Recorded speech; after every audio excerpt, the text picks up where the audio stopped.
విద్యుత్తును ఆదా చేయడంలో ప్రతి ఒక్కరూ భాగస్వామ్యులు కావాలని ఏలూరు జిల్లా జంగారెడ్డిగూడెం విద్యుత్ శాఖ ఎగ్జిక్యూటివ్ ఇంజనీర్ పీర్ అహ్మద్ ఖాన్ సూచించారు. జాతీయ ఇంధన పొదుపు వారోత్సవాలలో భాగంగా విద్యుత్ శాఖ ఆధ్వర్యంలో పట్టణంలో అవగాహన ర్యాలీ నిర్వహించారు.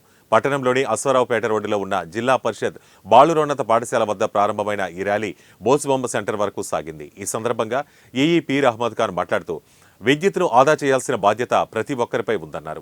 విద్యుత్ ఆదా గురించి ప్రజలకు తెలియజేసేందుకు జాతీయ ఇంధన పొదుపు వారోత్సవాలు నిర్వహిస్తున్నారు. కావున ప్రతి ఒక్కరూ చిన్న చిన్న చిట్కాలు పాటిస్తూ విద్యుత్తును ఆదా చేయాలని సూచించారు. అనంతరం విద్యార్థులు మానవహారంగా ఏర్పడి విద్యుత్పై అవగాహన కల్పిస్తూ నినాదాలు చేశారు.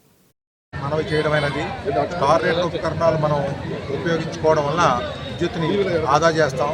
మనం ఆదా చేసేటువంటి విద్యుత్తు ఒక పరిశ్రమలో ఒక వస్తువు రూపంలో కానీ అలాగే ఒక రైతుకి వ్యవసాయానికి ఉపయోగపడితే మనకి ఆహారంగా కానీ ఉపయోగపడుతుంది. అందువల్ల గృహ వినియోగదారులు ముఖ్యమైన విజ్ఞప్తి ఏంటంటే మన ఇంట్లో ఉన్నప్పుడు ఒక రూమ్లో ఉండి అందరూ కూడా అవసరం లేనప్పుడు ఆ మిగతా రూమ్లో ఉన్నటువంటి స్విచ్లు ఆఫ్ చేసుకుంటే మరి విద్యుత్ పొదుపు అన్నది అవుతుంది.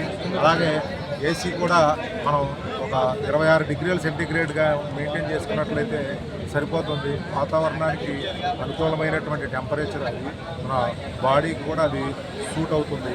అలాగే కొన్ని చిన్న చిన్న చిట్కాలు అందరికీ తెలుసు. ఇవన్నీ కూడా